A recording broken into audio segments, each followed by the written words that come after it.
There are countless different editions of the King James Version of the Bible out there, but you know what?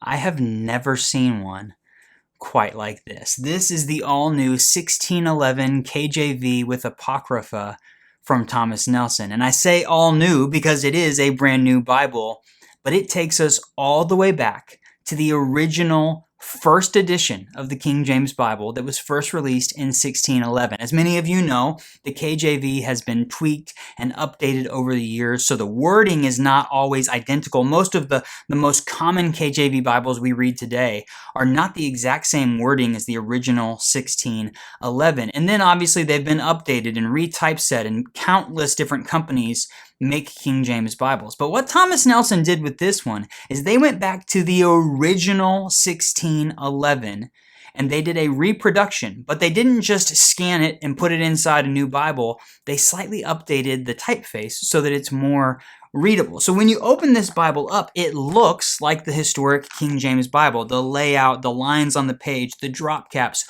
all of it is very similar to what that would look like, but the typeface is an updated Roman typeface. If you look at, I'll throw a picture in here right now of the original King James Bible. Do you see the typeface on that page? That is pretty difficult to read. That is what it would have looked like. That would have been a standard back in the 1600s. But today, that's not as legible. So this Bible, they made the actual text of Scripture a little bit more legible, or a lot more legible, but then they kept all of the other accents. So here's a good page.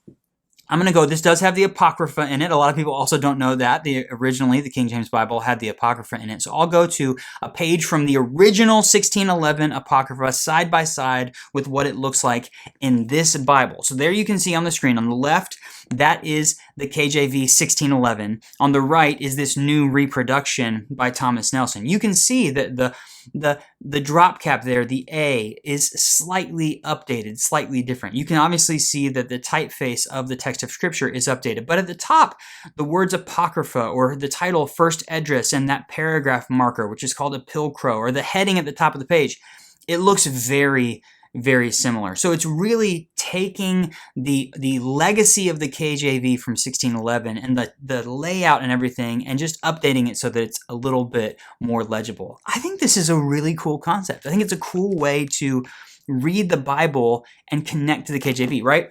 You can grab an Oxford KJV or a Cambridge KV or a KJV or Schuyler or Allen or Humboldt Lamb or Thomas Nelson. Great Bibles which have the King James Version. Most of those are using editions. Many of them use the 1769 Blayney text, Benjamin Blayney and Oxford Scholar. A lot of our modern KJVs use an updated edition of the KJV that he edited back in the 1700s. Cambridge, many of them use the pure Cambridge text, which I think is from about 1900, but this is actually going all the way back to 1611. Yes, many of you have seen the video, the short that I did from the Museum of the Bible, where I talk about the He Bible, because in Ruth chapter 3, verse 14, it says, he went into the city. It was subsequently changed to she went into the city. And Bible scholars kind of debate whether or not that was a typo or whether that was supposed to be that way. But I checked. This Bible right here, it says he went into the city. So literally, they have kept a word-for-word exact match. In fact, even though they've updated the typeface, if you compare some of those side-by-side images, you realize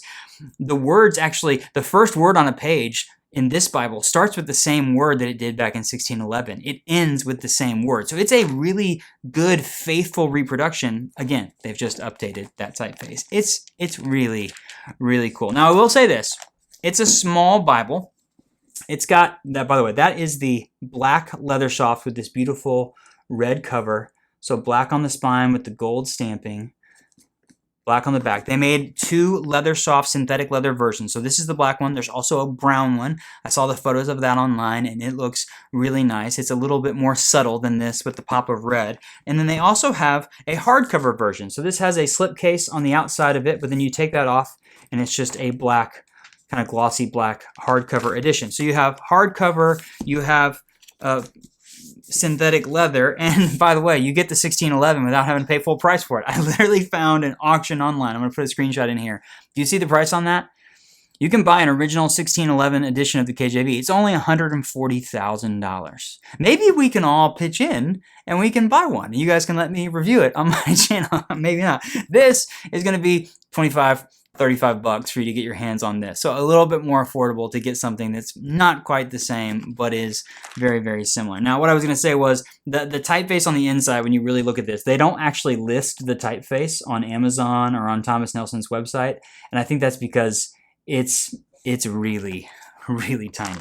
My guess is that this is like a 7.5 point typeface. Folks at Thomas Nelson, you can correct me if you'd like to, if I'm wrong about that, but it's pretty small. But they could have made it bigger, but I like that it's kind of this moderate trim size. It's about 5 inches wide, 7.5 inches tall. It looks really great. It's kind of a thin line style Bible, and I like that about it. And it's just cool for me. If you're going to read the KJV, go back to the OG, go back to the 1611, spend some time with it. And I think it's really cool to have this as, I wouldn't call this a just like a collector's item, because I think it's actually readable, and you can be comparing. If you're an ESV person or an NASB person, you can grab something like this. It's affordable, and you can compare and contrast the way the translators of the KJV did something, or the NKJV for that matter. If you have the NKJV, which has the same textual basis of the KJV, grab something like this and compare. You even get the footnotes and the references and stuff like that. All of that is still in this Bible, and of course you get the material at the front of the Bible. So you have the classic KJV title page, and this stuff at the very front of the Bible is a reproduction. It is literally the exact same thing. I believe that it's like copied and pasted or scanned, because it looks very, very similar to the side-by-sides that I did. So you have that, you have the epistle dedicatory, you have the translators to the reader, there that is. If you look at that, Google that online. By the way, those photos that I was showing you are from archive.org. I'll put a link in the video description. They have a copy of the 1611 King James Bible fully scanned, and you can go through it page by page, which is really cool. That's where I got those photos from. So they got the translators to the reader. They've got all of this front matter. Now, I will note that I saw on Amazon as well as Thomas Nelson's website that it says that they have the genealogies, which shows from Adam all the way to Jesus. It's like this beautiful family tree. It's 34 pages of that come right after all of this introductory material and before it gets into Genesis. It says that that's in this Bible, but it's not. They must have left it out, or they left that in there and they changed their minds, because you could literally go from the last page of that intro material straight into Genesis. And this right here is where those 34 pages of genealogies would be. I looked all through these Bibles and could not find them somewhere else. So if you go through that link for archive.org, you'll get through that front matter, and right before Genesis, you'll see those family trees, which are really beautiful. And it's really cool to see the lineage and them mapping from Adam to Jesus, but those are not in this Bible. So that's just probably a typo on the listing about this. But otherwise, I think this turned out really cool. Again, there's a ton of KJV Bibles out there, but I've never seen anything quite like this. So a really cool concept, really cool piece of Bible history, something new that really allows us to get into the history of the Bible. I think this is really cool. So black leather soft with the Papa Red. This is my favorite one of the three.